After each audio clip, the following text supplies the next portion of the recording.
क्या कल की क्लास को रिवाइज किया घर पर जाकर? क्या आपने पढ़ा था सभी ने? राइट। चाहे आपके लखमीर सिंह है या इवन एनसीईआरटी है या कोई और रेफरेंस बुक है, प्लीज जरूर कर लेना।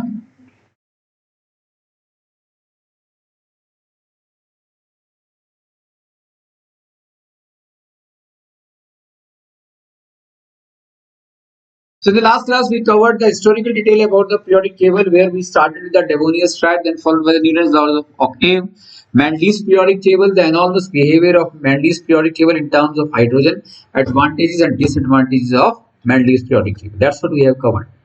Right. So the entire discussion in the last class was based on the fundamental concept atomic mass. The creativity of the periodic table is based on the concept of was based on the concept of atomic mass. लेकिन आज की class में हम modern periodic table के बारे में पढ़ने जा रहे हैं.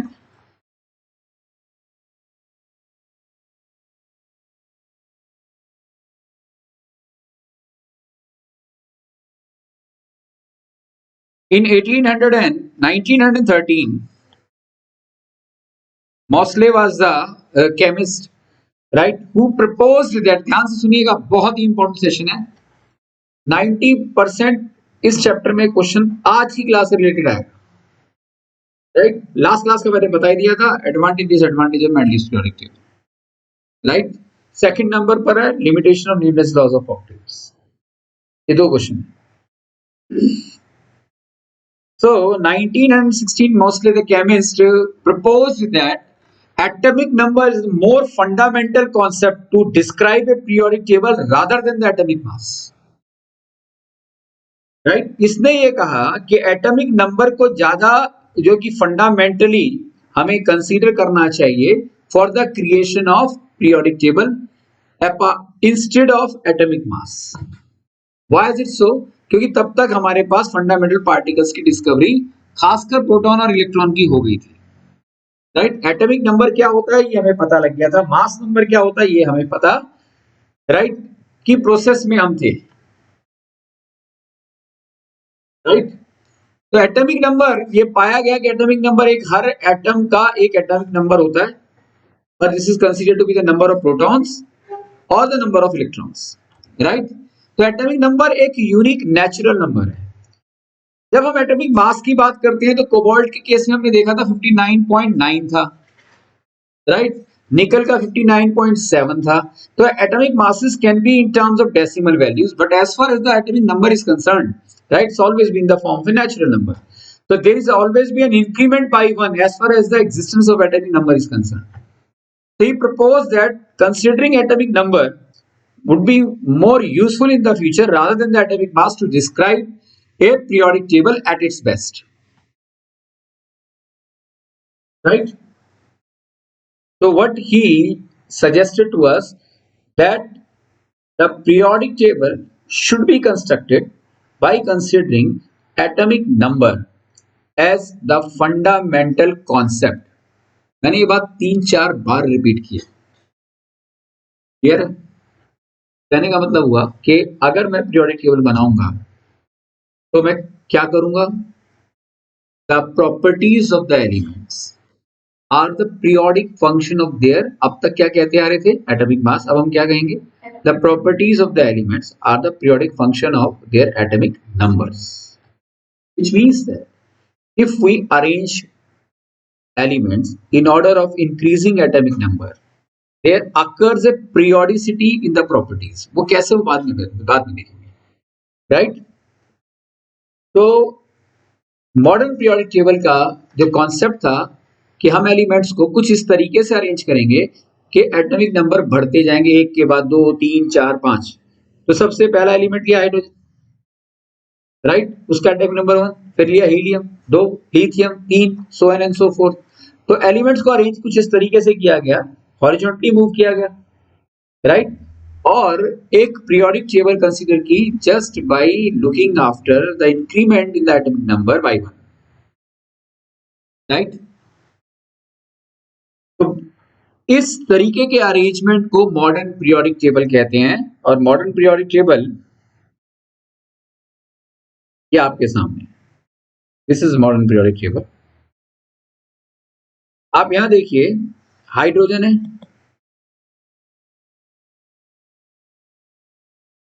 Helium, lithium, beryllium, boron. तो ये लिखा ना 1 2 3 4 5 6 7 8 9 etcetera, right. So they are nothing but they are the atomic number of these elements. तो इस पूरी मॉडर्न पीरियोडिक टेबल का जो कॉन्सेप्ट है वो बेस है किसके ऊपर? Atomic number. और मॉडर्न पीरियोडिक लॉ ये ऑलमोस्ट कंफर्म है, इसकी डेफिनेशन आपके एग्जाम में आ सकती है। Modern periodic law states that the properties of the elements, अब इस सेंटेंस को ध्यान से सुनना, the properties of the elements are the periodic function of their atomic numbers, which means that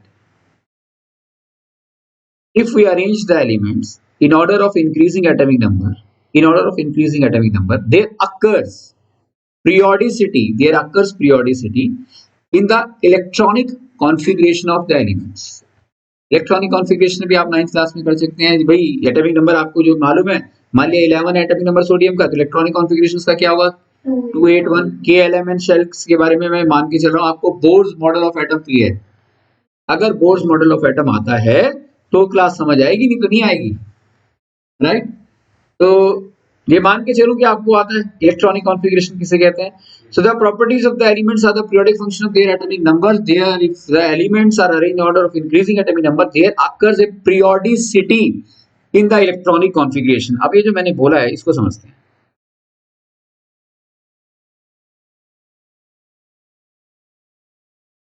there occurs a periodicity.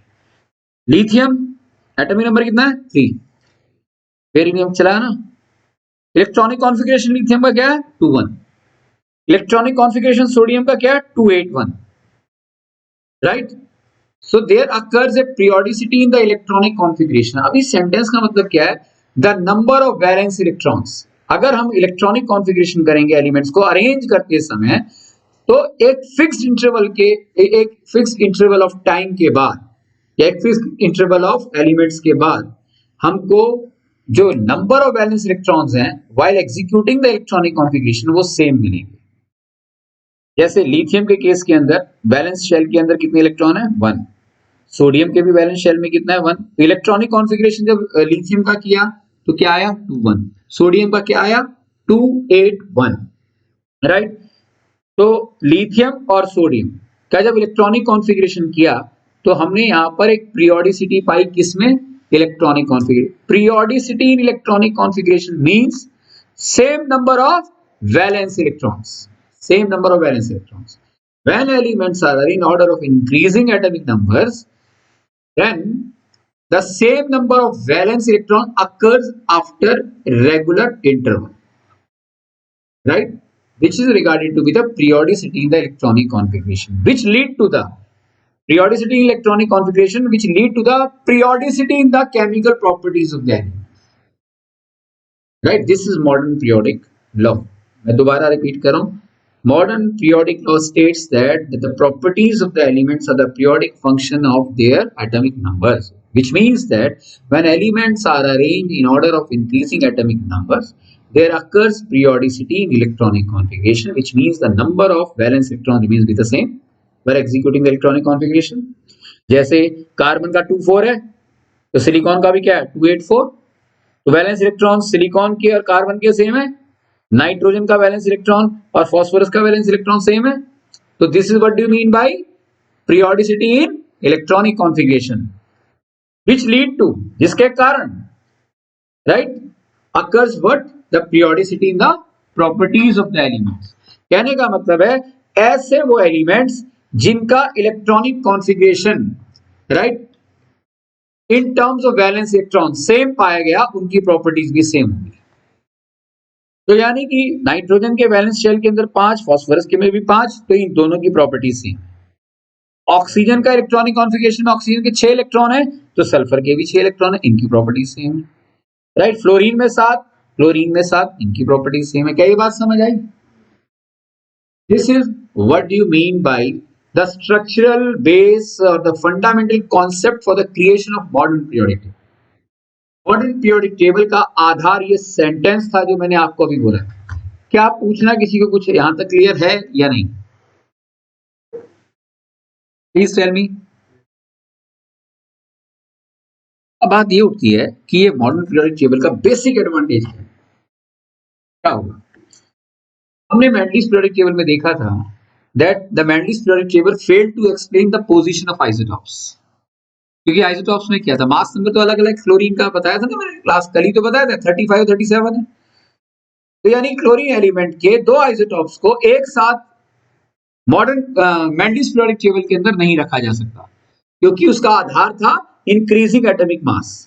यानी कि mass number में change अगर है कि नहीं एलिमेंट्स के, तो हम कैसे कह सकते हैं कि आइसोटॉप्स की पोजीशन मैंडलिस पीरियोडिक टेबल ने फिक्स की थी। तो वो उसका बहुत बड़ा डिसएडवांटेज था। लेकिन ये डिसएडवांटेज बड़ी आसानी से मॉडर्न पीरियोडिक टेबल में दूर हो गया। The position of the isotopes easily be available right in the modern periodic table. कहने का मतलब क्या हुआ, explanation for the position of the isotopes takes place with ease in modern periodic table. Why? Because isotopes have same atomic number, so they could be arranged in the same slot. सही बात है। As all the isotopes of an element have the same atomic number, right? They can be put at one place, right or not? In the same group of the periodic table. जैसे हम chlorine को कहाँ रखते हैं, chlorine को हम 17th group के अंदर रखते हैं, राइट? थर्ड पीरियड में रखते हैं, 17th ग्रुप के अंदर है क्लोरीन। तो क्लोरीन का जो आइसोटॉप है वो कौन कौन से हैं, 35 एंड 37। तो 35 एक मास नंबर है, दूसरे किस्म के क्लोरीन का 37 मास नंबर है, लेकिन एटॉमिक नंबर तो सेम है। मॉडर्न पीरियोडिक टेबल का जो बेस है एटॉमिक नंबर है, मास नंबर नहीं है। इसलिए explanation for the position of isotopes right easily be available as far as the modern periodic table is concerned. क्या ये बात सबको क्लियर है? तो कहने का मतलब chlorine 35 and 37 have same atomic number, so both of them can be put together at one place in the same group of the periodic table. Right? Then position of cobalt and nickel. हमने cobalt और निकल को देखा था Newland में भी, मैंडलिस periodic table के अंदर भी। अच्छा, न्यूलैंड की एक खासियत थी, डेवोनियस ट्राइड जो था उसके अंदर ना बर्ड अंडरस्टूड है, उसके अंदर था एक लिटिल बिट एडवांटेज जो है न्यूलैंड्स लॉज ऑफ ऑक्टेव का, जो मैं कल बताना भूल गया था कि Newlands laws of octave already contains Dobereiner triad, right? खैर वो एक बात की बात होगी, अभी हम प्रेजेंट डिस्कशन की तरफ चलते हैं। तो यहाँ पर कोबाल्ट और निकल दोनों ही केस में, न्यूलैंड के केस में भी और मैंडलिस के केस में भी 59.9 कोबाल्ट, 59.7 निकल।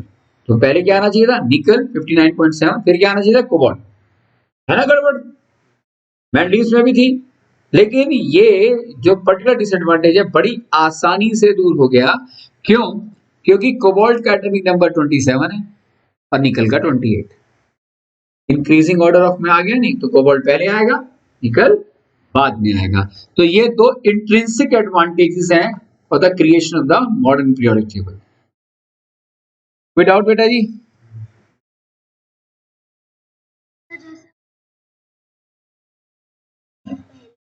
और निकल तो मतलब उनको जो मतलब कोई हिंट नहीं था, उनको एटॉमिक मास का ही पता, राइट? वो उन्होंने गलती से हाँ कह सकते हैं, सही कहा, बिल्कुल सही कहा। मैथ खराब नहीं जाती ना बेटा। So finally speaking, the properties of the elements are the periodic function of their atomic numbers. When the elements are arranged according to the increasing atomic number, there occurs a periodicity in the electronic configuration, and this periodicity lead to the periodicity in the chemical properties. ये अभी तक मैंने explain किया, right? और आसान करना, the elements are arranged according to the increasing atomic number, then the elements having same number of valence electrons occur at regular interval. Elements with same number of valence electron occur at regular interval. ये भी एक तरीका है modern periodic table को, यानी कि modern periodic law को explain करने का। अब हम मॉडर्न पीरियोडिक टेबल का स्ट्रक्चरल डिटेल देखते हैं। ये है हमारे सामने। Modern periodic table consist of 18 vertical groups and 7 horizontal rows, right. Modern periodic table आप चाहे एनसीईआरटी में देखना या आपके सामने आया है ना, देखो 18 वर्टिकल जो है ग्रुप्स हैं या नहीं।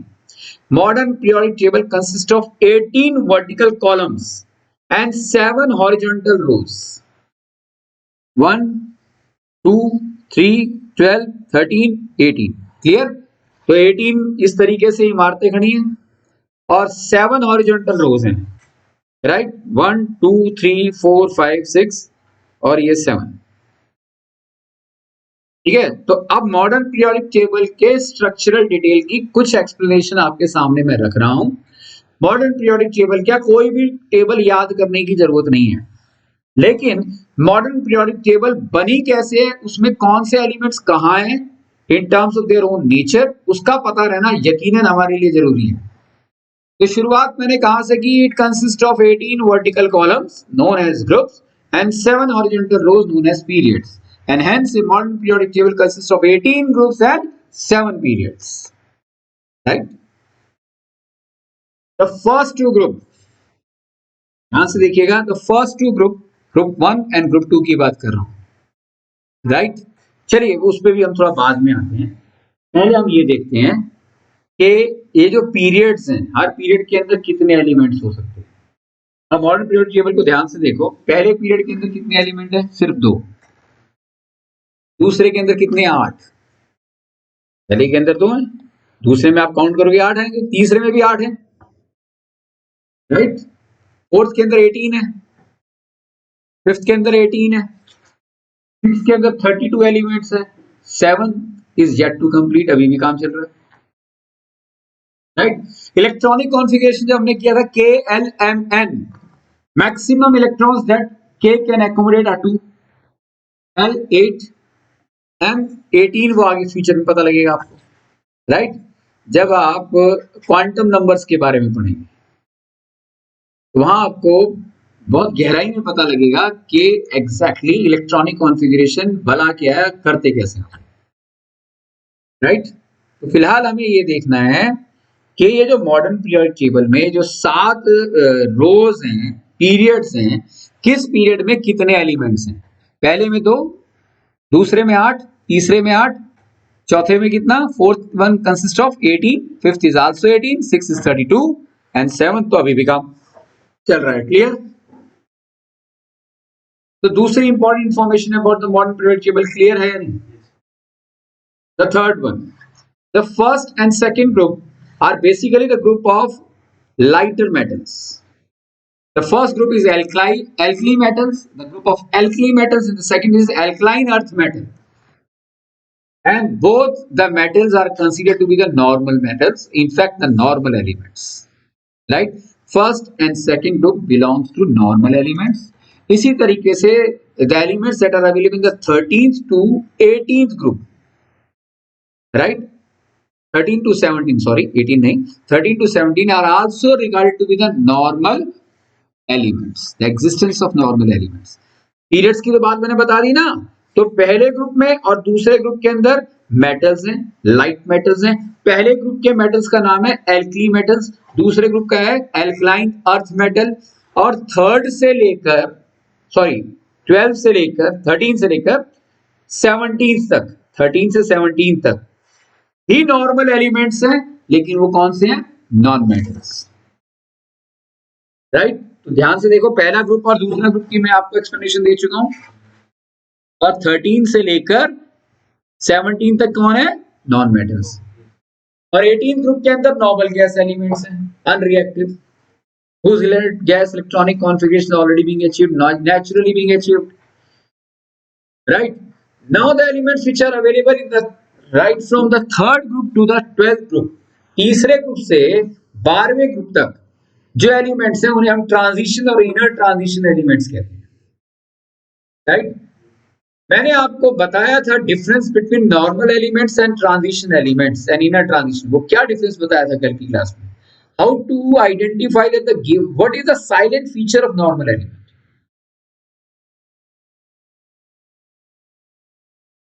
What is the transition elements the electrons नहीं नहीं इस थोड़ा सा सेंटेंस चेंज करना थोड़ा सा एनीवे आपको आंसर पार्शियली करेक्ट है क्या होगा heavier and lighter. no. Normal elements are the elements whose outermost shell is incomplete penultimate shell absolutely complete right जैसे 2 8 1 है तो 8 कंप्लीटली फिल हो गया ना 2 तो ऑलरेडी है तो आउटर मोस्ट शेल जिसका इनकम्प्लीट है वो तो होंगे नॉर्मल एलिमेंट्स जिसका पेनल्टीमेट शेल भी इनकम्प्लीट है आउटर मोस्ट शेल भी इनकम्प्लीट है यानी कि atoms of such elements are in the search of electrons to get themselves fulfilled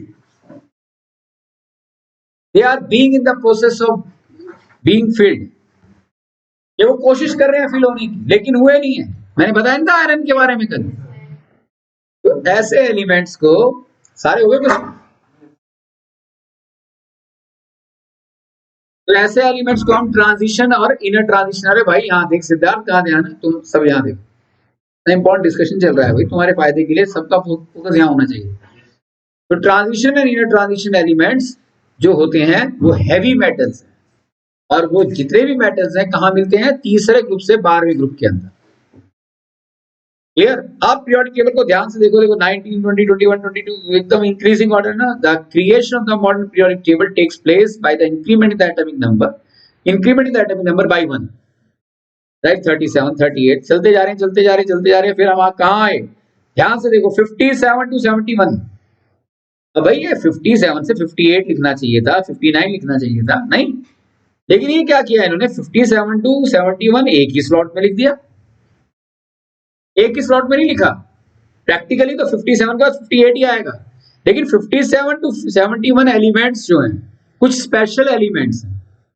right और उनको सेपरेटली दिखाया गया है ये देखो ये रहा 57 टू 71 सेपरेटली दिखाया गया तो 50 elements starts from 57 and end at 71 in terms of their arrangement in the modern periodic table right belongs to lengthenide series किससे बिलोंग करते हैं lengthenide series से क्यों क्योंकि इसके पीछे कोई लॉजिक नहीं है 57th जो एलिमेंट है लेंथनम है तो लेंथनम के ऊपर ही नाम दे दिया इस पूरी की पूरी रो का क्या लेंथनाइड सीरीज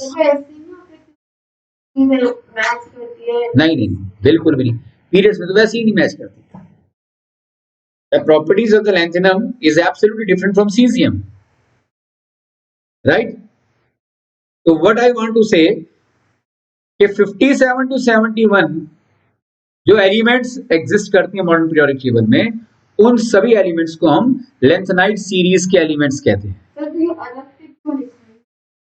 क्योंकि ये इनर ट्रांजिशन एलिमेंट्स हैं हाईली ये है सारे ट्रांजिशन इनर ट्रांजिशन जो है वो है lanthanide series and actinide series right अब इसके पीछे रीजन क्या है वो आपको अभी नहीं पता लगेगा 12th में पता लगेगा 11th में भी नहीं लगेगा क्लियर हो गया तो इसी तरीके से आप चलते गए अच्छा 71 के बाद क्या आया 72 चलते गए फिर जाकर 89 टू 103 पर देखो ये एक अलग सी सीरीज ये यहां से इस हिस्से को निकालकर अलग से रख दिया known as actinide series why is it so because starts with the element known as actinum से स्टार्ट हो रहा है इसलिए इस लाइन का क्या नाम दे दिया actinide series and hence in that way all 115 elements are arranged in order of increasing atomic numbers as shown in the figure so finally repeat कर रहा हूं modern periodic table consists of 18 vertical columns known as group and 7 horizontal rows known as periods right first second consists of first two 8 8 18 30 18 फिर 32 and फिर incomplete right the first two groups are the groups of metals normal elements and 13 to 17 belongs to non-metals which are also regarded to be the normal elements normal elements दो तरीके के होते हैं कौन-कौन से metal and non-metal and we are at the 10th standard right are restricted to study the properties of normal elements not the elements that are available in the third group till 12th group right the elements that starts with 57 and at 71 right are available separately and known as lanthanide series and 89 to 103 known as actinide series In that way, we have this particular periodic table, and apart from that, right, the metal are available at extreme left and non-metals are available at right of the periodic table. ऐसा है या नहीं? And metals are separated from non-metal with the existence of metalloids. Metalloids are the elements which exhibits properties of both metal as well as non-metals.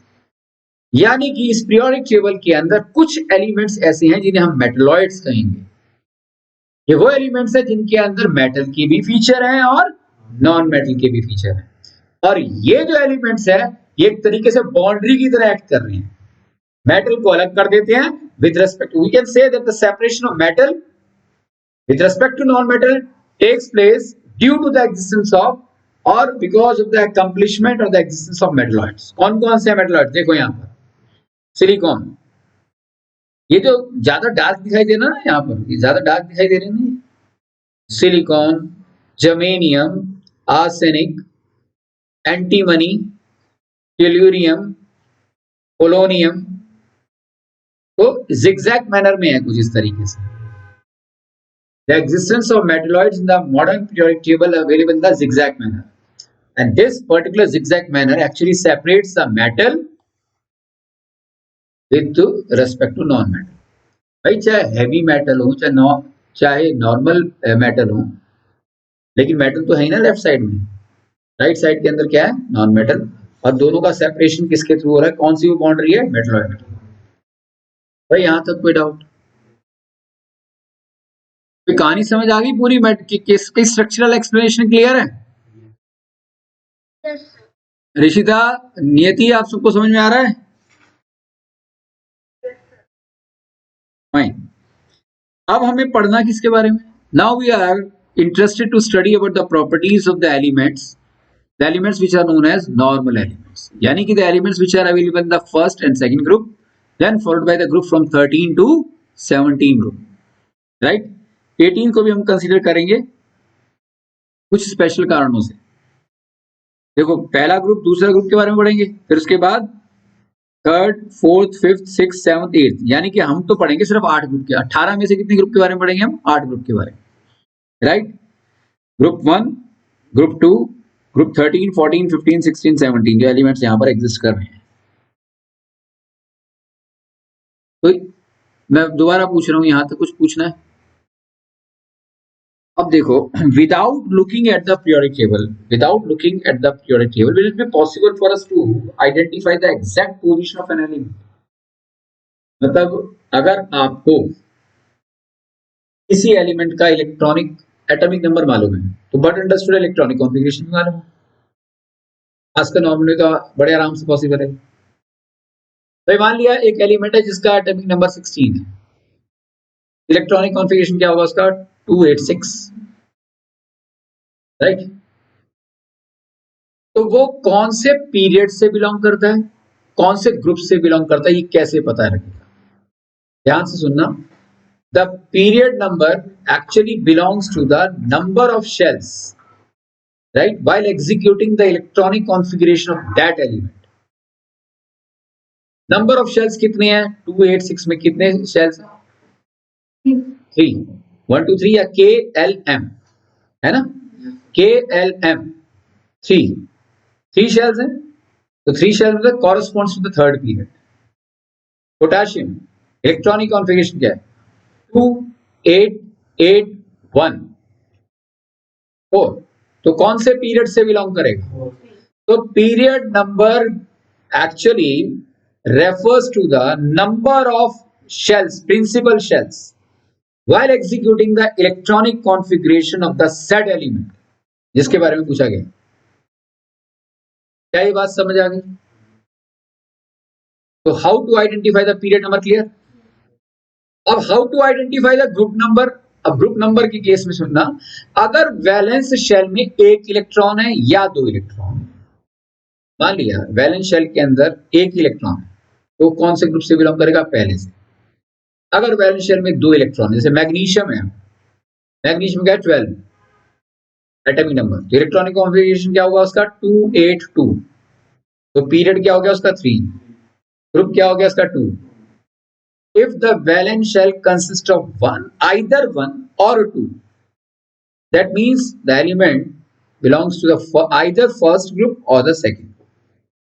If the valence electron happens to be more than 2, then add 10 to it to find out the group number. Then add 10 to it. जैसे aluminium है, इसका atomic number है 13, electronic configuration क्या होगा 283. दो से ज्यादा हो गया या नहीं हो गया, तो उसमें 10 ऐड कर दो, कितना आया 10 ऐड करके 13. तो 13th ग्रुप से बिलोंग करता है. 286 किसका है, सल्फर. 286 6, तो 10 प्लस 6 16. Period third. ग्रुप ये देखो थर्ड पीरियड है बेटा. नहीं, कोर्स में बताया था मैंने पोटेशियम के केस के अंदर. पोटेशियम का 19 होता है ना, कैल्शियम का कितना है 20. तो 2882 तो फोर्थ पीरियड है, लेकिन सेकंड ग्रुप है. Fourth period second group. So without looking at the periodic table, it would be very easy for us to investigate the exact position of the normal element, whether it belongs to metal or non-metal, just simply by knowing the number of shells or the number of electrons available in the valence shell. खत्म, पक्का आता है question. एक number का है, दो number का आ जाएगा. क्या ये बात भी मैंने कही है, सबको क्लियर है भाई? बैलेंस शेल के अंदर मान लिया एक से, ग्रुप के बारे में बताओगे पीरियड. हाँ, मान लिया बैलेंस शेल के अंदर दो से ज्यादा इलेक्ट्रॉन है. आप ही बोलो कितना इलेक्ट्रॉन है, दो से ज्यादा कितने होने चाहिए, 7 है मान लिया, तो 7 है, तो 10 ऐड कर दे इसमें, तो 17 हो गया. तो कौन सा ग्रुप होगा 17 से, क्लोरीन की बात कर रहा हूं. अगर बैलेंस शेल के अंदर 8 इलेक्ट्रॉन है, राइट, और उसके अंदर हम फिर 10 ऐड करेंगे तो 18 हो गया. तो 18 ग्रुप से बिलोंग करेगा, right. So this is the way to configure the entire modern periodic table. और इस तरीके से अब हम इन प्रॉपर्टी, इन ग्रुप्स की, खासकर पहले और दूसरे और 13 से 18 ग्रुप के बारे में पढ़ने जा रहे हैं इन terms of property.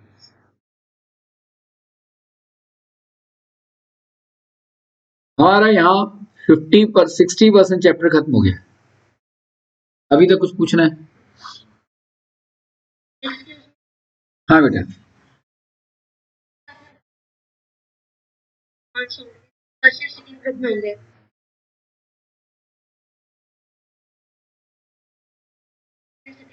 Electronic atomic number पता होगा और 9th की structure of atom chapter clear होगा तो पता लग जाएगा आपको. हाँ, नहीं नहीं नहीं, अगर बैलेंस शेल के अंदर एक ही इलेक्ट्रॉन है तो पहले ग्रुप से बिलोंग करेगा. अगर बैलेंस शेल के अंदर 2 इलेक्ट्रॉन है तो दूसरे ग्रुप से बिलोंग करेगा. ठीक है बेटा. तो मुझे लगा कि ना ना ना ना, first group belongs to that particular electronic configuration where the valence shell consists of only one electron. Second group belongs to that element where the 2 electrons are available in the valence shell. नहीं करनी, ये जो बोल रहा हूँ पूरी table याद करनी, में इतनी कथा क्यों कहता फिर? पीरियोडिक टेबल के साइलेंट फीचर मैंने बताए हैं, सारे क्लियर हुए हैं नहीं? सिर्फ ये पता होना चाहिए, पूरी पीरियोडिक टेबल याद नहीं करनी, किसी को याद नहीं होती है. करने और करनी है तो आगे के जो हायर टेस्ट के अंदर देखना. राइट, ये ऐसे ही क ख ग घ याद करना, आईएएस में पूछते हैं ना. कुछ भी याद नहीं करना. पीरियोडिक टेबल कैसी बनी, उसका क्या रूप है, उसका क्या फीचर है, वो पता होना चाहिए, जो मैंने कई बार बताया. क्या क्लियर है नहीं? कि भाई इसके अंदर 18 ग्रुप होते हैं, 7 पीरियड होते हैं, कौन से पीरियड में कितने इलेक्ट्रॉन्स होते हैं, कितने एलिमेंट्स होते हैं, ये मैंने बता दिया था. फिर पहले ग्रुप और दूसरे ग्रुप को नॉर्मल एलिमेंट्स कहते हैं, मेटल कहते हैं. फिर 13 थ्रू 18 की केस के अंदर हम नॉन मेटल्स कहते हैं, so on and so fourth. Right. तो ये आप एक बार बुक से भी पढ़ लेना, उसकी सारी मेन डिटेल में आपको एक्सप्लेन कर चुका हूँ. चलें आगे.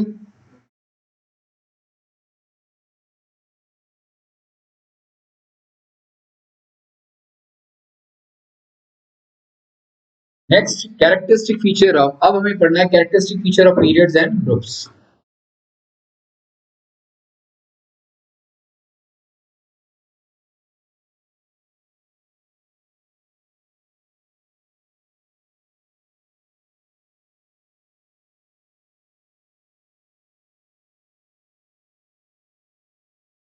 कैरेक्टरिस्टिक्स ऑफ पीरियड्स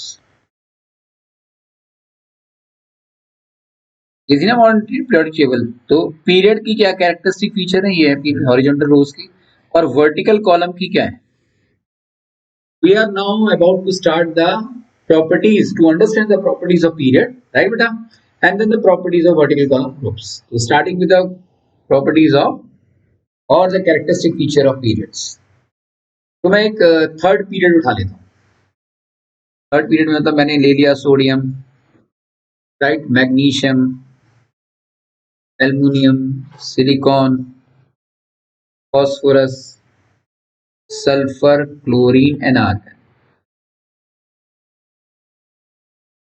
इनका एटॉमिक नंबर है 11, इसका 12, 13, 14, 16, 17 एंड तो ये मैंने पीरियोडिक टेबल का एक हिस्सा ले लिया। कौन सा पीरियड उठाया मैंने, ये पीरियोडिक टेबल को अगर आप ध्यान से देखेंगे तो I have taken the third period. क्योंकि अगर हम किसी भी पीरियड के फीचर्स की बात, अगर हम कैरेक्टरिस्टिक प्रॉपर्टीज ऑफ पीरियड्स की बात करते हैं तो किसी न किसी एक पीरियड को हम एग्जांपल के तौर पर अपने सामने रखेंगे। जैसे मैंने थर्ड पीरियड को रखा,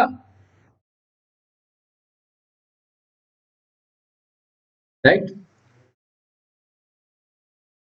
और थर्ड पीरियड को रखने के बाद अब हम इसके इंपॉर्टेंट फीचर्स की तरफ बढ़े। इसका इलेक्ट्रॉनिक कॉन्फ़िगरेशन क्या है, इसका 281, इसका क्या है,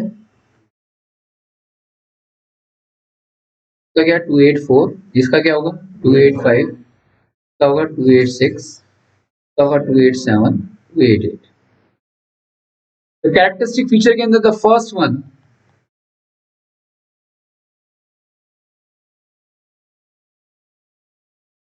valence electrons. See, while moving from left to right along a period, left to right, ये लेफ्ट साइड है ना सोडियम, ये राइट साइड है हमारी argon. While moving from left to right, valence electrons बढ़ रहे हैं या घट रहे हैं। Valence electrons while moving from left to right increases from 1 to 8. Clear? खत्म। पहली property. The first property is related to find out, to investigate, to analyze the number of electrons in the valence shell while moving along a period. As far as the normal elements are concerned, the valence electron increases from 1 to 8. Second, valency. What do you mean by valency? The combining capacity of an atom is known as valency, right? While moving from left to right, valency first increases and then decreases. It increases from 1 to 4, 1, 2, 3, 4. Increase हो रही है ना valency, and then decreases, and then decreases. अब यहाँ पर phosphorus की valency क्या होगी? What? 3. It requires 3 electrons to complete its octet. So the requisite number of electrons to complete the octet known as valency, right? तो 3 phosphorus की valency है 3, sulphur की 2, इसे 2 इलेक्ट्रॉन चाहिए। So while moving from left to right, valency first increases from 1 to 4, then decreases from 3 to 0. क्योंकि argon का को तो इलेक्ट्रॉन की जरूरत ही नहीं है, 3 to 0 हो गया नहीं, कोई doubt? The third, atomic size. देखो एटम को हम किसी ने देखा तो है नहीं नेकेड आई से, राइट, इलेक्ट्रॉन माइक्रोस्कोप होता है उसके थ्रू देख सकते हैं। कुछ स्फेरिकल स्ट्रक्चर है एटम का। Our atomic size is measured in terms of the distance from the center of the nucleus to its outermost shell. अगर ये एटम है, बीच में न्यूक्लियस है जिसमें प्रोटॉन और न्यूट्रॉन्स होते हैं, उस न्यूक्लियस के सेंटर से आउटरमोस्ट शेल, जैसे सोडियम का ले लिया KLM, 281 होता है ना, KLM, उसका जो इफेक्टिव डिस्टेंस है that is known as atomic radius. Also regarded to be the atomic size is basically the atomic radius of the atom. Or generally it is measured in terms of the picometer, 10 to power minus 12 meter. ये पाया गया कि इसका size atom का, atom जो कि almost सभी atoms का साइज लगभग इसके बराबर है 10 two power minus 12 metre. Right. तो एटॉमिक साइज समझ में आ गया ना. Atomic size is basically, atomic size means atomic radius and it is the effective distance between the centre of the nucleus to the outer motion. So my question is to you, while moving from left to right along a period, atomic size should increase or decrease? It should increase or decrease? It decreases. Why is it so? देखो,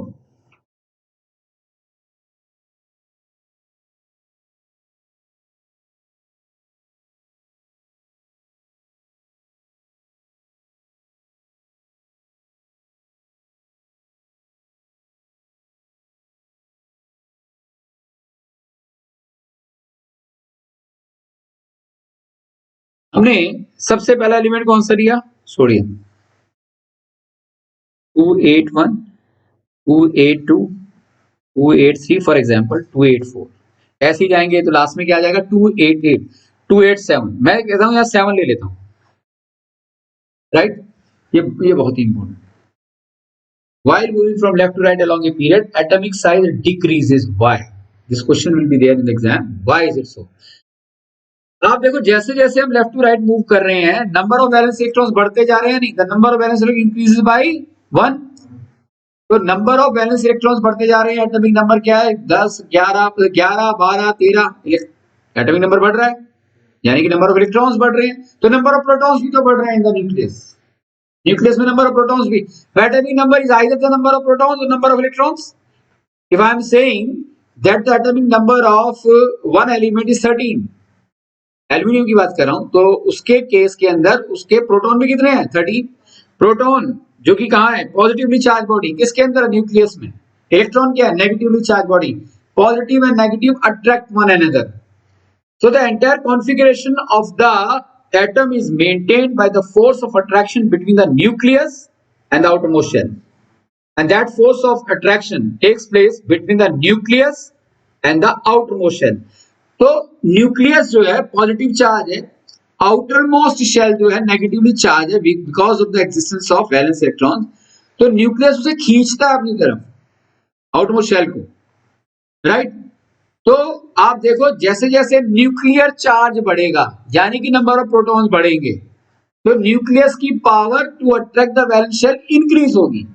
So while moving from left to right, isn't it the number of electrons increasing? The number of protons in the nucleus also increases, and hence the nuclear charge increases.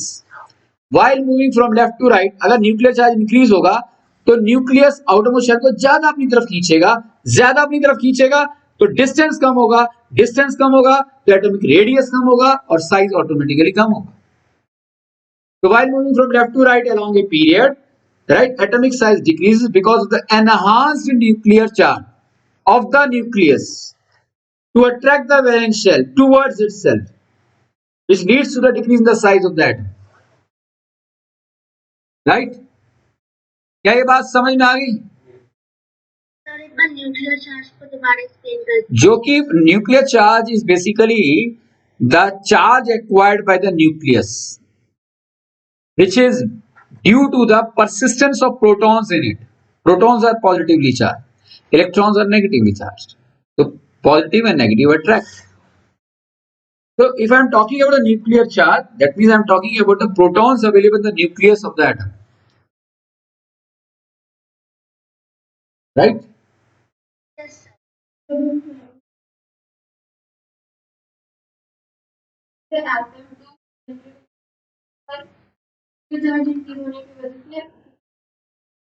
थोड़ा size छोटा होता है, लेकिन अगर आपने topic किया है तो सेकंड लास्ट एलिमेंट कौन सा है हमारा? क्लोरीन. और लास्ट एलिमेंट कौन सा है हमारा? आर्गन. यहाँ है 287. यहाँ 288, तो सबसे छोटा साइज किसका होना चाहिए? आर्गन का होना चाहिए, राइट? नहीं, ऐसा नहीं है, यहाँ contradiction. The size of the argon is slightly greater than the size of the chlorine. Why? क्या ये क्वेश्चन डिस्कस हुआ था? और यही आएगा। While moving from left to right along a period, atomic size generally decreases. But at the same time, contradiction takes place when we are considering the chlorine with respect to argon. Instead of the smallest size acquired by the argon, it is slightly greater than the size of the chlorine. Why is it so? ऐसा इसलिए है, you just see that the electron density in the outermost shell of the argon and the electron density in the penultimate shell, second last shell, are same. 8 electron है penultimate shell में। Cricket देखते तो penultimate over नहीं बोलते कई बार commentator, penultimate over का मतलब क्या? 49th over, right? तो आर्गन के केस में 288, तो पेनल्टीमेट शेल यानी कि आउटरमोस्ट शेल से पहले वाला 8 इलेक्ट्रॉन है, आउटरमोस्ट शेल में भी 8 इलेक्ट्रॉन है। तो इलेक्ट्रॉन के बीच में, इन 8 इलेक्ट्रॉन के बीच में यहां और यहां इफेक्टिव डिस्टेंस कम है as compare to the nucleus of the argon to attract the valence shell. So there is a simultaneous existence of two forces. The first is the force of repulsion amongst the electrons, right, between the shell, valence shell and the penultimate shell, right, which is found to be little bit greater than the force of attraction of the nucleus for the valence shell, right? Nucleus जो argon का valence shell को खींच रहा है, no doubt खींच रहा है, लेकिन पेनल्टीमेट शेल के अंदर जो इलेक्ट्रॉन है और आउटरमोस्ट शेल में जो इलेक्ट्रॉन है, इलेक्ट्रॉन डेंसिटी सेम होने के कारण वहां खिंचाव है, right? There is a force of repulsion between penultimate shell and valence shell, जिससे पेनल्टीमेट वैलेंस शेल थोड़ा और दूर जा रहा है, न्यूक्लियस खींचने की कोशिश कर रहा है। पर मान लिया फोर्स ऑफ अट्रैक्शन 10 न्यूटन है और फोर्स ऑफ अट्रैक्शन 8 न्यूटन है, तो नेट क्या आया? 2 न्यूटन क्या आया? Force of repulsion. Force of repulsion is 10 newton, force of attraction 8 newton, तो नेट फोर्स कितनी आई? 2 न्यूटन ऑफ मैग्नीट्यूड। नेचर क्या होगी? Repulsive, and hence due to which the size of the argon is slightly more than the size of the chlorine. So this contradiction is definitely there as far as the discussion about the atomic size is concerned. कोई doubt? कुछ पूछना है? Clear हुआ? तो sir chlorine उसमें भी हाँ, इतना प्रोडोमिनेंट नहीं होता क्योंकि बिकॉज देखो ना 8 थोड़ी ना, एक में 8 है, एक में 7 है। ये प्रॉब्लम तो इसलिए आई ना because of the equal number of electrons, electron density in the penultimate shell and the valence shell,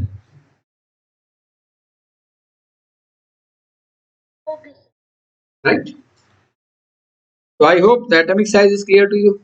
ये रीजन ही आएंगे आपको एग्जाम्स के अंदर, और प्लस में क्या क्वेश्चन और आ सकता है वो भी आप देखेंगे। The fourth one,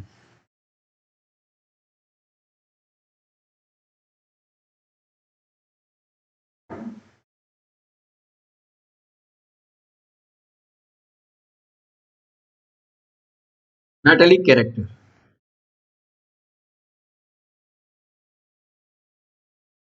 While moving from left to right, आप ध्यान से देखो, while moving from left to right, atomic metallic character increase होना चाहिए या डिक्रीज होना चाहिए?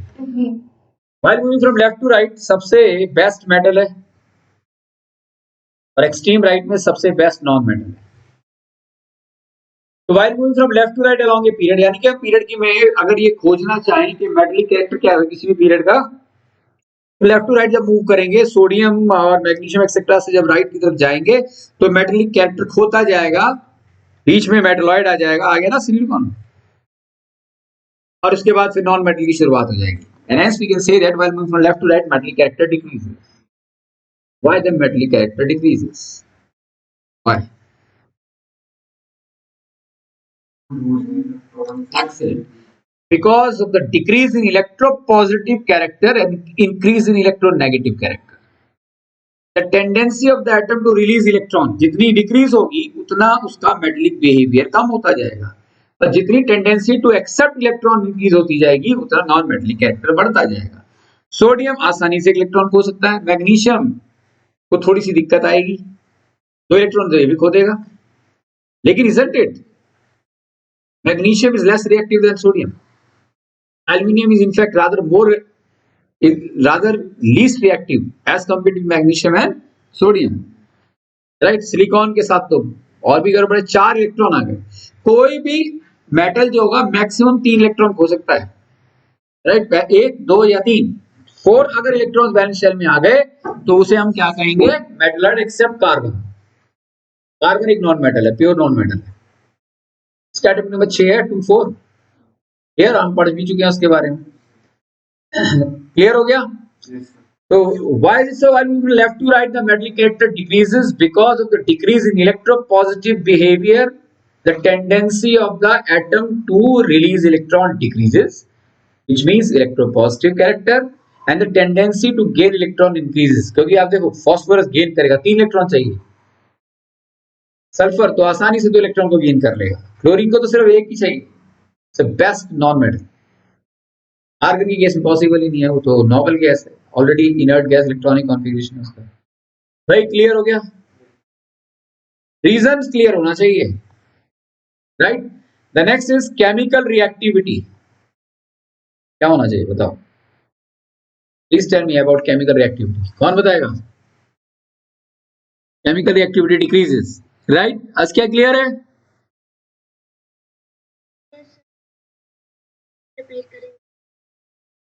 The chemical reactivity, while moving from left to right, chemical reactivity should increase, decrease, or remains with the same. Chemical reactivity, it decrease. इसे partial correct answer, क्योंकि ये बड़ा खतरनाक क्वेश्चन है केमिकल रिएक्टिविटी से रिलेटेड। तो हम इसमें कहेंगे while moving from left to right along a period, chemical reactivity first decreases from sodium to silicon, from sodium to silicon, and then increases from phosphorus to chlorine. क्योंकि phosphorus को 3 चाहिए, sulphur तो और भी ज्यादा रिएक्टिव, से तो सिर्फ 2 ही चाहिए, क्लोरीन तो हाईली रिएक्टिव, से तो 1 इलेक्ट्रॉन चाहिए, राइट। तो chemical reactivity first decreases from sodium to silicon and then increases from phosphorus to chlorine,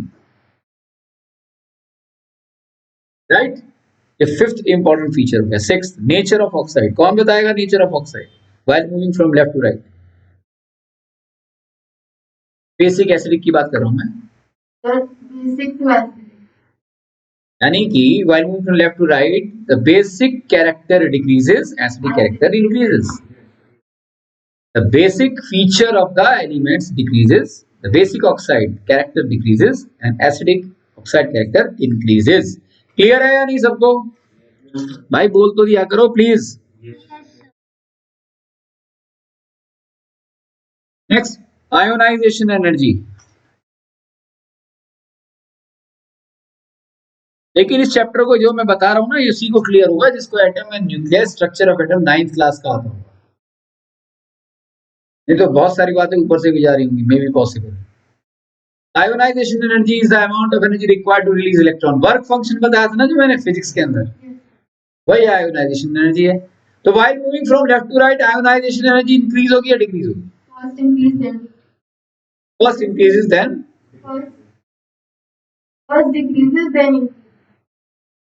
first decreases then increases. Any other? While moving from left to right, ionization energy simply increases. Sodium के बाद magnesium, magnesium के बाद aluminium, तो aluminium की ionisation energy magnesium से ज्यादा है, magnesium की है सोडियम से ज्यादा है। सिलिकॉन की तो आयोनाइजेशन एनर्जी इतनी ज्यादा है कि if you give it 10,000 volt of electricity, take out its valence shell, possible नहीं। और फास्फोरस के केस में तो सवाल ही पैदा नहीं होता, वो तो नॉन मेटल है, नॉन मेटल खोते थोड़ा है, वो तो गेन करते हैं। भाई जो मैं कह रहा हूं समझ में आ रहा है? This is what you mean by ionization energy increases while moving left to right because of the tendency to have the decrease in electropositive character and increase in electronegative character. Clear? Eighth, the last one, electron affinity.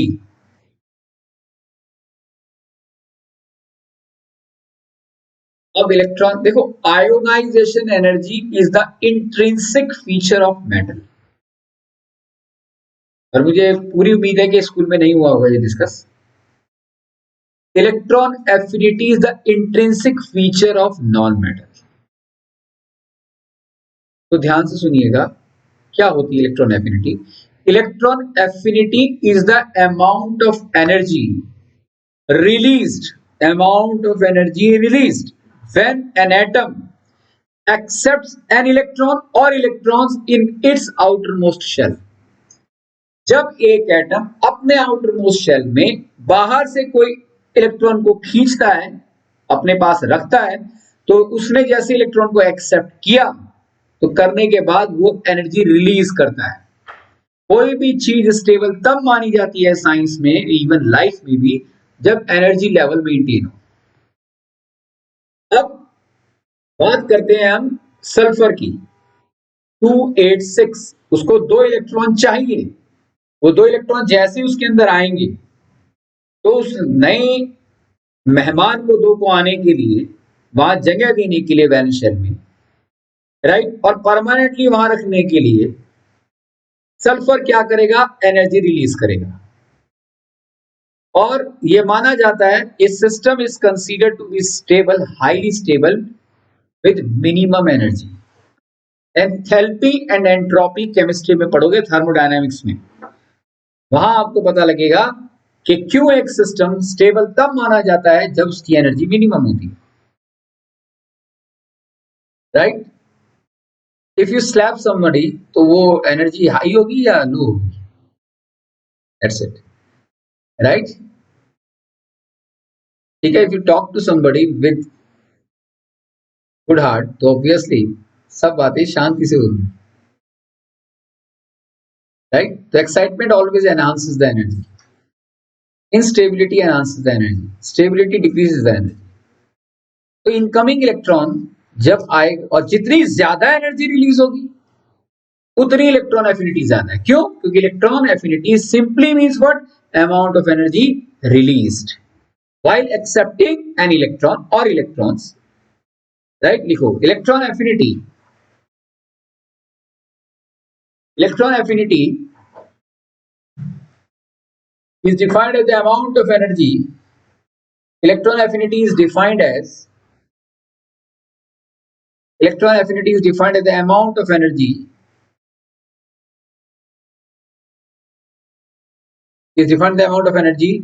released when an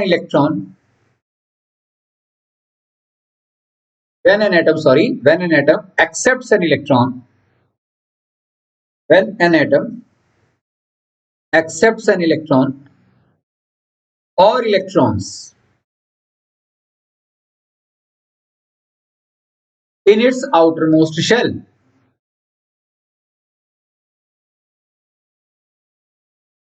तो अगर वो ज्यादा electron gain करेगा तो ज्यादा ये नहीं release करेगा। इलेक्ट्रॉन एफिनिटी इलेक्ट्रॉन गेन करेगा और एनर्जी रिलीज करेगा। चाहे इलेक्ट्रॉन 1 गेन करो, चाहे 10 इलेक्ट्रॉन, चाहे 2 इलेक्ट्रॉन गेन करो, 3 इलेक्ट्रॉन गेन करो, एनर्जी जितनी ज्यादा निकलेगी उसका नॉन मेटेलिक कैरेक्टर उतना ही बेहतरीन होगा। तो while moving from left, the non-metallic behavior is characterized by electron affinity।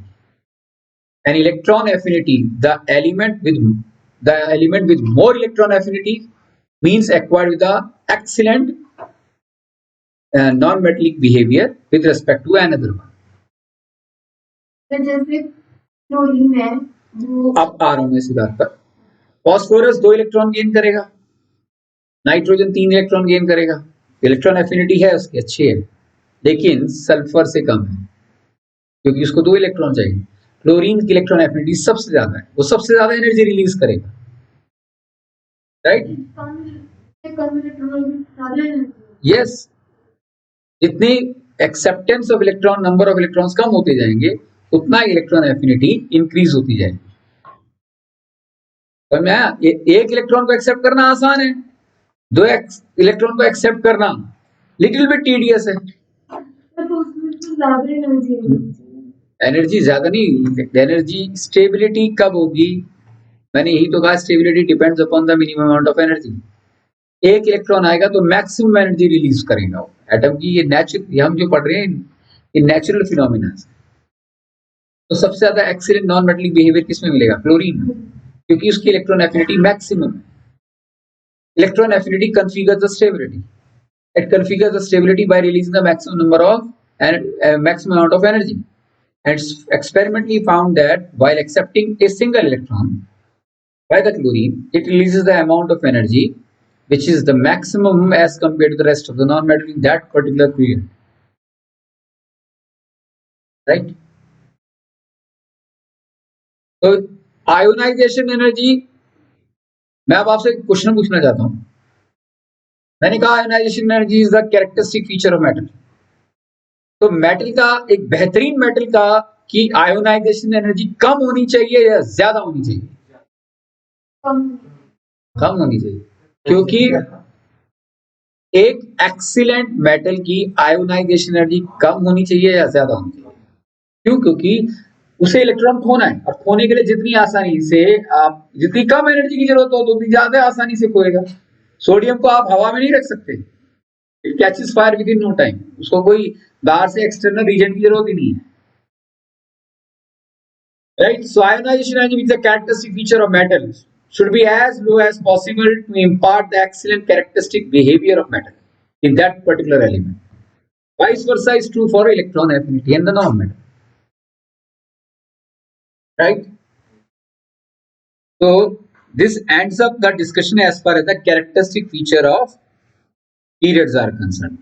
ये आठों फीचर आपको क्लियर होने चाहिए। किसी को कुछ पूछना है इसमें?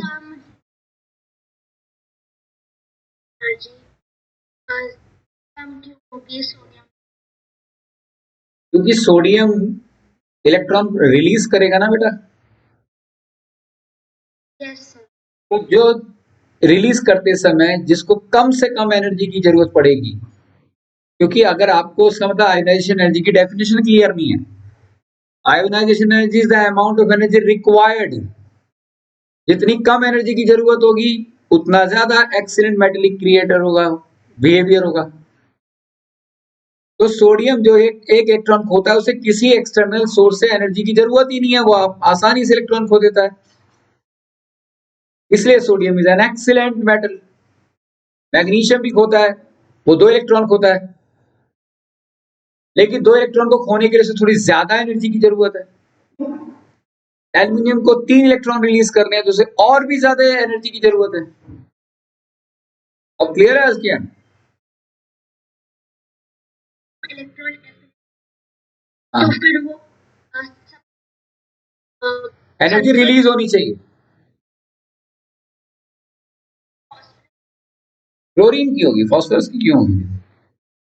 क्लोरीन, क्योंकि फास्फोरस को तो 3 इलेक्ट्रॉन गेन करने हैं ना, गेन करने में वो इतनी स्टेबिलिटी नहीं ले पाएगा। और स्टेबिलिटी किस पे डिपेंड करती है? Stability is inversely proportional. In fact stability is directly proportional to minimum energy. जितनी एनर्जी कम होगी उतना ज्यादा स्टेबल होगा। फास्फोरस को 3 इलेक्ट्रॉन चाहिए, तो ये 3 इलेक्ट्रॉन लेते समय स्टेबिलिटी गेन करेगा, लेकिन एज कंपेयर टू सल्फर इसकी स्टेबिलिटी कम होगी। सबसे ज्यादा स्टेबल होगा क्लोरीन, क्योंकि इसको तो सिर्फ 1 इलेक्ट्रॉन चाहिए, और जैसे ही वो 1 इलेक्ट्रॉन एक्सेप्ट करेगा मैक्सिमम एनर्जी रिलीज करेगा। That's what I explain to her, जो अभी शगुन ने मुझसे पूछा था। तो इलेक्ट्रॉन एफिनिटी डिसाइड्स द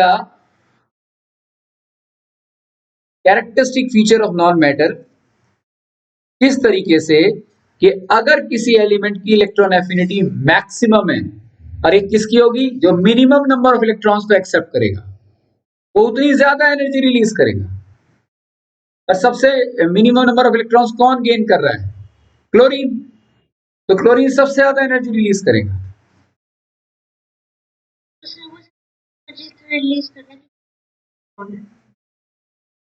उसको स्टेबल होना, ये कह दो, ये तो स्टेबिलिटी का मैंने मतलब यही तो समझाया था आपको। स्टेबिलिटी मींस के मिनिमम अमाउंट ऑफ एनर्जी। ज्यादा तो वो स्टेबल हुआ ना, तो स्टेबिलिटी, यस ऑफ कोर्स, कोई भी चीज स्टेबल तब होगी जब एनर्जी उसके अंदर मिनिमम होगी। ये मैंने कई बार बताया आपको बेटा।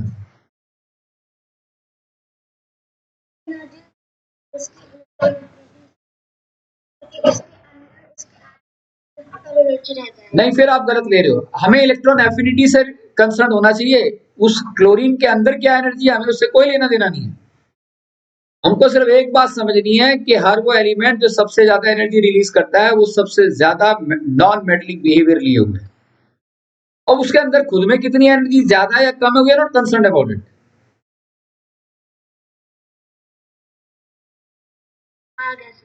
Right, good. आगे चले। आज जब टॉपिक को मुझे खत्म करना है, इसलिए इट मे टेक अनदर 10 हाँ। द नेक्स्ट इज, इसके बाद तो मैं वैसे भी लाइव सेशंस नहीं कंडक्ट कर रहा, मैं आपको पहले ही बता चुका हूँ, इसलिए प्लीज बी हैव पेशेंस, क्योंकि हमारा सिलेबस आज खत्म होने जा रहा है। पूछ लो बेटा, एक्चुअली मैं तो आपके साथ पढ़ा ही रहूंगी। Next is the characteristic of group.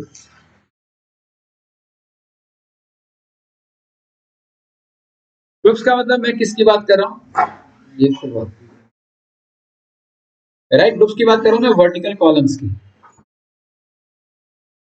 Right, तो ग्रुप 1 फॉर एग्जाम्पल मैं कुछ ग्रुप ले लेता हूँ। पहला ग्रुप ले लिया, शायद ब्रूनो होगा ना इसलिए बोला। ग्रुप 2, या हम एक काम करते हैं ग्रुप 17 भी ले लेते हैं, एक्सट्रीम राइट साइड का ग्रुप 18। फर्स्ट ग्रुप में कौन कौन से हैं भाई, लिथियम, सोडियम, पोटाशियम। तो लिथियम का केस 3 है, इसका 11 है, इसका 19 है। इलेक्ट्रॉनिक कॉन्फ़िगरेशन इसका क्या है बेटा जी, 2 1। हाँ कुछ कहना है?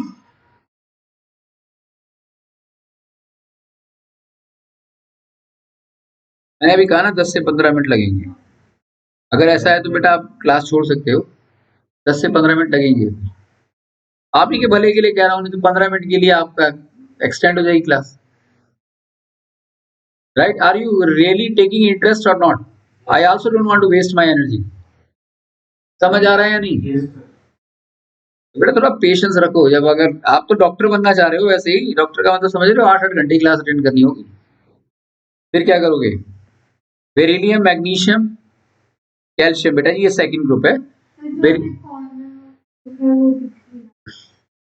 क्या? लिथियम, सोडियम एंड पोटेशियम है फर्स्ट ग्रुप के अंदर।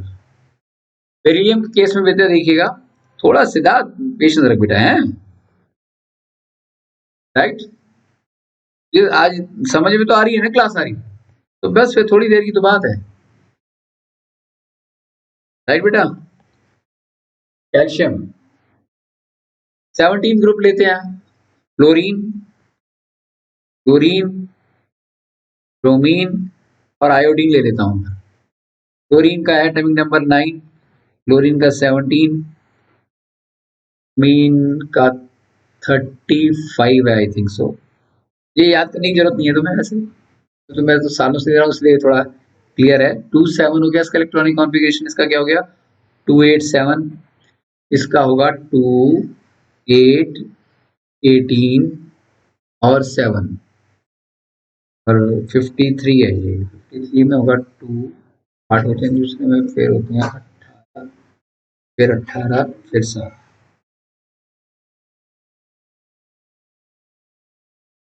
लास्ट कौन सा है हमारा, हीलियम,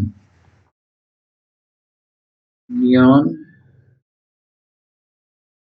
नियॉन का इलेक्ट्रॉनिक कॉन्फ़िगरेशन में 28, एटॉमिक नंबर इसका 2 है, इसका एटॉमिक नंबर 10 है। फिर आर्गन, आर्गन का 288, इसका 18 है। फिर है क्रिप्टॉन, वो है 36। 36 अगर मैं लूँ तो क्या होगा, 8। थर्ड में आता है 18 मैक्सिमम और 8। तो आप सिर्फ याद भी रख लेना, तो इतना रख लेना, नीचे की एज याद रखने की ऐसा जरूरत भी नहीं है। ठीक है।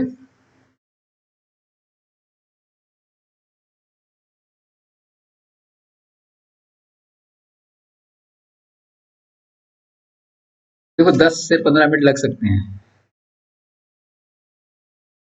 मैं इतना कहूंगा, अगर सपोज किसी को किसी कारण से जल्दी है तो भाई फिर वो वीडियो सेशन देख लेना। क्या मैं कंटिन्यू करूं या छोड़ूं इसको अभी यहीं? और कंटिन्यू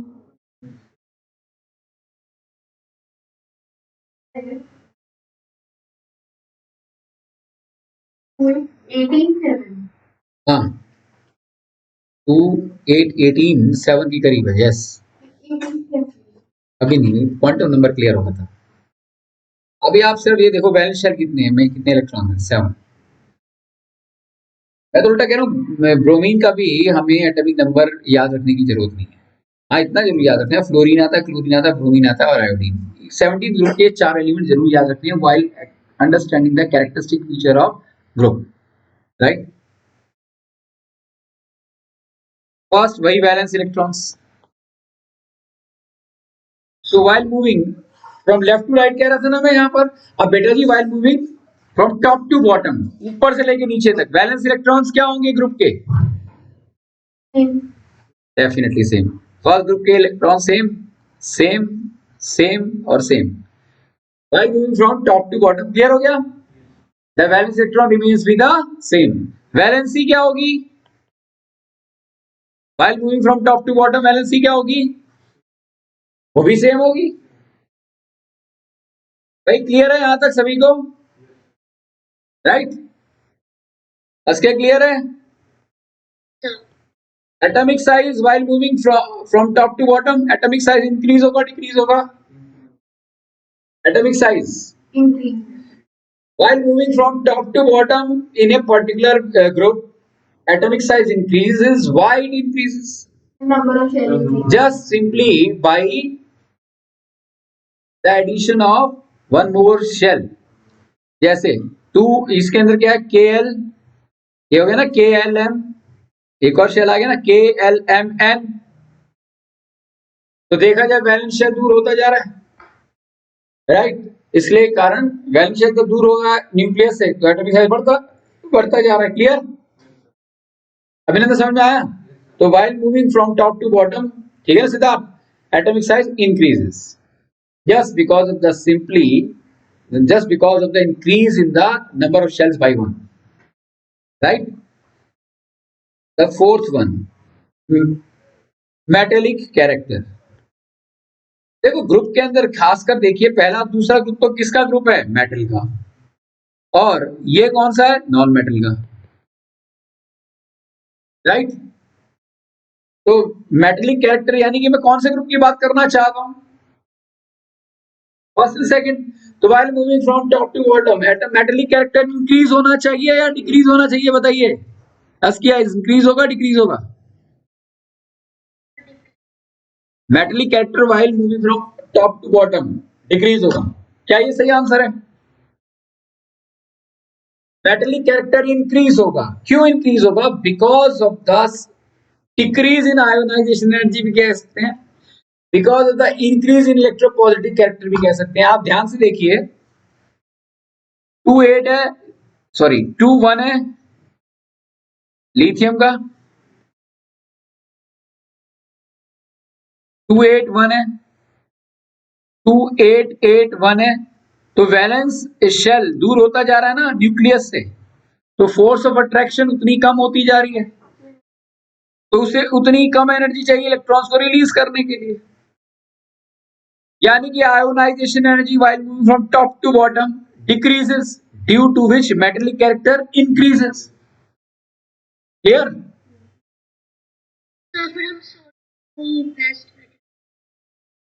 क्योंकि हम पीरियड की बात कर रहे हैं, उसमें कहते हैं पीरियड के संदर्भ में हम सोडियम को बेस्ट कहेंगे। पीरियड के लिए यस, वैसे तो सबसे बेस्ट पोटाशियम होता है बेटा, sodium is best, but the सबसे पहला सबसे हाईली रिएक्टिव और बेस्ट मेटल जो है वो सोडियम है, पोटाशियम है। क्या बेटा? सर सोडियम के नीचे भी और मेटल जाएंगे तो रुबेडियम है, वो हैवी ट्रांजिशन मेटल्स की बात आ रही ना, फर्स्ट तो रुबेडियम की बात कर रहा हूँ मैं। हाँ तो सर वो फर्स्ट ग्रुप में है हाँ, तो इनका मेटेलिक कैरेक्टर इंक्रीज होता जाएगा। तो नहीं नहीं, क्योंकि metallic character not only depends upon the release of electron, it depends upon many other factors. ये तो हम अभी 10th में बहुत छोटी सी एलिमेंट्री डिटेल ले रहे हैं, बहुत सारे और फैक्टर्स हैं जो कि मेटेलिक कैरेक्टर या नॉन मेटेलिक कैरेक्टर को डिसाइड करते हैं। क्या ये बात क्लियर है बेटा? क्या जैसे हम टॉप टू बॉटम जा रहे हैं, एनर्जी कम होगी, कम होती जा रही है, आसानी से इलेक्ट्रॉन खोएंगे, इसलिए इनका मेटेलिक कैरेक्टर इंक्रीज होगा। अच्छा, नॉन मेटेलिक कैरेक्टर देखना जरा। नॉन मेटेलिक कैरेक्टर यानी कि मैं 17 ग्रुप की बात कर रहा हूं, इंक्रीज होगा या डिक्रीज होगा? नॉन मेटेलिक कैरेक्टर डिक्रीज होगा। क्यों डिक्रीज होगा? Because the tendency to attract, क्योंकि देखो ना आउटर मोस्ट शेल दूर होता जा रहा है, तो जो बाहरी इलेक्ट्रॉन आएगा, राइट, तो वो आने के बाद वैलेंस शेल में आना चाहिए और फिर अट्रैक्ट वैलेंस शेल जो कि ऑलरेडी दूर होता जा रहा है न्यूक्लियस से, right, and hence the power of the nuclear charge for the valence shell while moving from top to bottom in the case of the 17th group, right, that distance increases, the power of the nucleus to attract the outermost shell वही already decrease है, तो incoming electron को संभालना भी तो उसके लिए tough हो गया नहीं। इसका सबसे बेहतरीन आंसर ये देना, while moving from top to bottom in a particular group, that is the 17th group, right, the non-metallic character decreases because of the decrease in electron affinity, because of the decrease in electron affinity। क्या ये बात clear है बेटा? अच्छा, physical properties कौन सी होती हैं वैसे बताओ? फिजिकल प्रॉपर्टीज मेल्टिंग पॉइंट और बॉइलिंग पॉइंट की बात कर रहा हूं। तो अगर हम melting point, physical properties metal की यानी कि पहले और दूसरे ग्रुप की अगर हम बात करते हैं, तो फिजिकल प्रॉपर्टीज यानी कि मेल्टिंग और बॉइलिंग पॉइंट मेटल के केस के अंदर इंक्रीज होगा या डिक्रीज होगा? डिक्रीज होगा। Excellent, right. So while moving from top to bottom in the first and the second group, metallic behavior,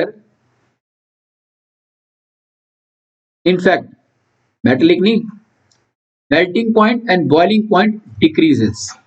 और नॉन मेटल के केस के अंदर मेल्टिंग पॉइंट और बॉइलिंग पॉइंट डिक्रीज होगा या इंक्रीज होगा? हाँ, कोशिश कर, इंक्रीज होगा या डिक्रीज होगा? हाँ, मेल्टिंग पॉइंट और बॉइलिंग पॉइंट, हाँ हाँ बता। Increase, excellent answer. क्यों होगा increase?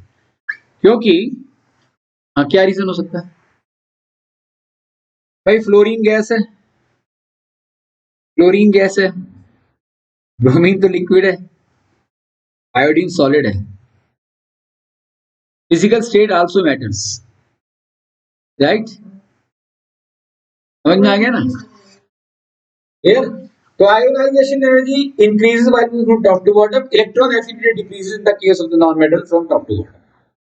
So here it completes all the properties of the non-metal as well. अब मैं एक क्वेश्चन आपको करने के लिए दे रहा हूं, राइट द मेरिट्स और the advantage of modern periodic table.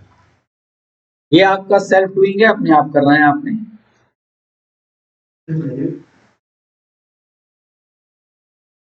अब एक क्वेश्चन मैं सामने रख रहा हूं आपको ये बताने के लिए कि कैसा क्वेश्चन आएगा। यहां लिखा होगा ग्रुप 16, 17,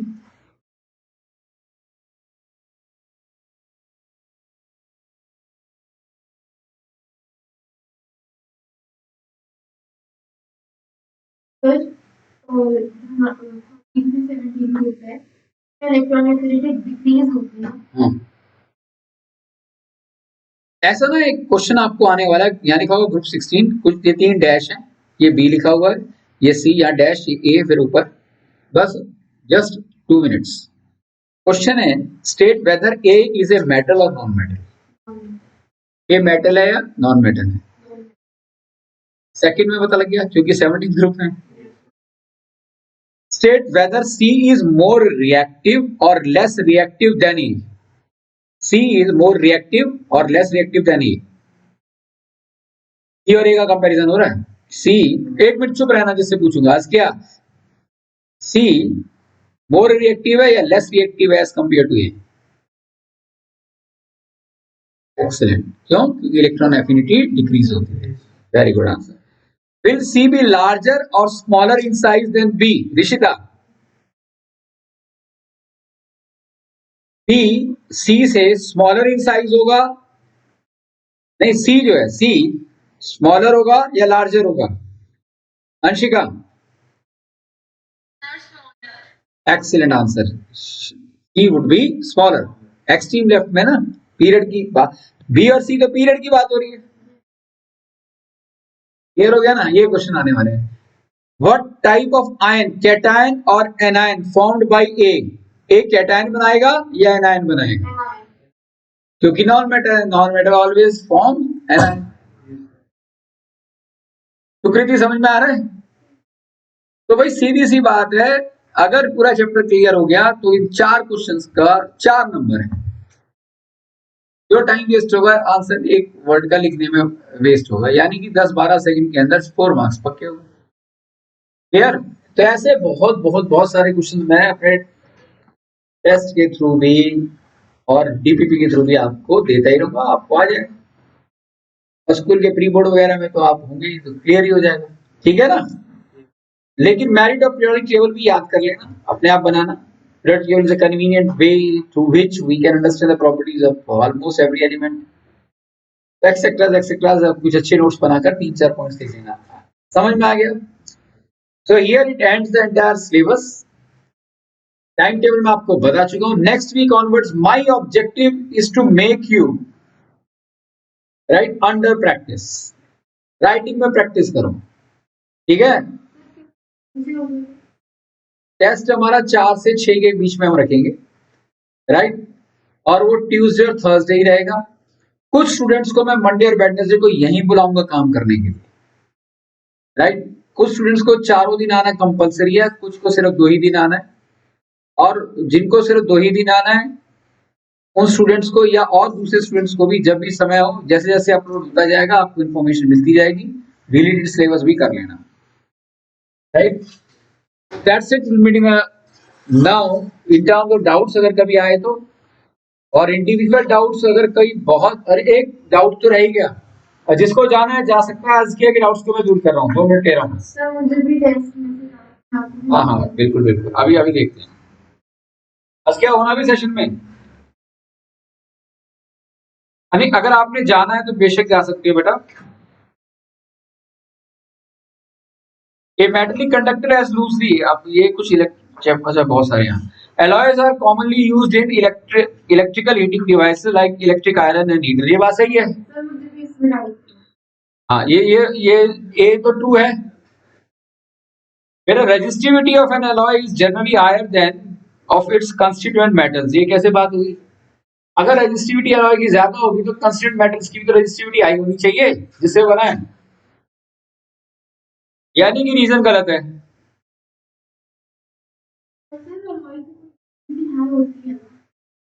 अलॉय की हाई होती है, लेकिन जिससे बनता है वो उनकी रेजिस्टिविटी भी तो हाई होनी है। If your alloy is with the homogeneous mixture of a metal with a metal,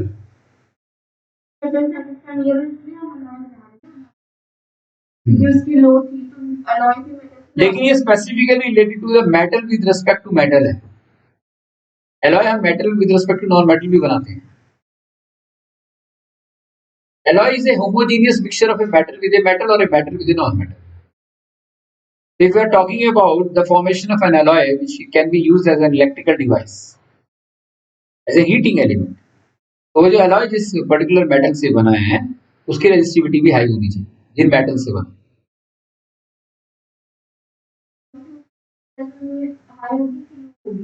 alloy की हाई होगी। Resistivity of an alloy is generally higher than that of its constituent metals, but the alloys have low melting points। अगला sentence पढ़ा ही नहीं, ना मैंने भी नहीं पढ़ा। But the alloys have low melting points than their constituent metals, right? ये कारण है कि ये रीजन गलत है। बस क्या क्लियर है?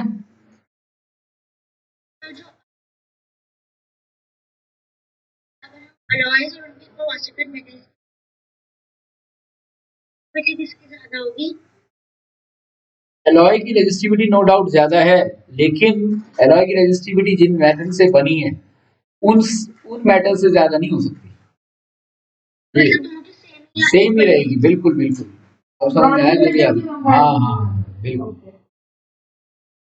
Carbon exists in the atmosphere in the form of carbon dioxide only, carbon monoxide in traces and आप कहाँ से सही आज किया? ये आंसर गलत है। मैंने भी हाँ ये सही है, ठीक है आज किया। A metallic conductor has loosely bonded electrons called free electrons. Then the metallic conductor is a neutral one. Yes, neutral कहेंगे, क्योंकि मेरे हाथ में वायर है कि करंट है उसमें करंट कब आएगा? नहीं है करंट उसके अंदर, लूजली इलेक्ट्रॉन्स हैं। करंट तब आएगा जब बैटरी लगाएंगे, इलेक्ट्रोमोटिव फोर्स देंगे, राइट? ठीक है बेटा answer. Which rule determines the direction of flow of current in the conductor? Fleming right hand rule. ये गलत answer. Maxwell right hand grip rule is the correct answer. Right hand thumb rule होता है, Fleming ने नहीं दिया था ये। Clear है बेटा? यस तुम्हारा आंसर करेक्ट है बेटा इसमें, Maxwell right hand grip rule. Right hand लिखा है। हाँ तो वो आंसर नहीं लिखना, हमें मैक्सवेल फ्लेमिंग वर्ड नहीं आना चाहिए, राइट हैंड थंब रूल आना चाहिए। वो इंड्यूस करंट कौन है? हाँ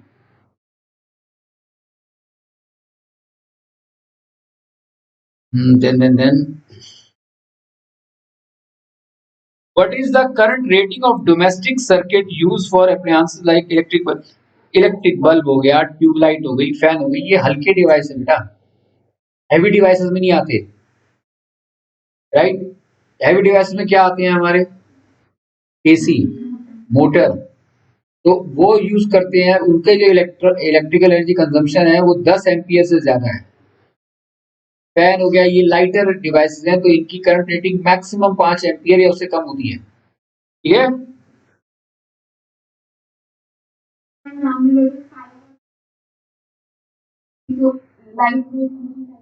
हाँ क्योंकि डोमेस्टिक में भी ना दो तरीके के हैं, हम डिवाइसेस यूज करते हैं, lighter one and heavy one. A coil of copper wire is connected to a galvanometer. What should be happen to the bar when we push into this? नहीं आपका आंसर सही है, क्योंकि इसके एग्जैक्ट डायरेक्शन की बात अभी नहीं करेंगे। आपका सही है इसके अंदर बेटा आंसर, क्या? ठीक है बेटा। Fourth one, the needle of the galvanometer shows a momental deflection towards right.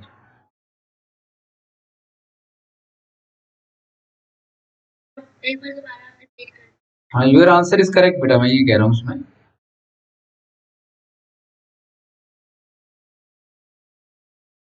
ठीक है बेटा जी, हाँ हाँ बताओ। क्वेश्चन 20 है ही नहीं मेरे पास।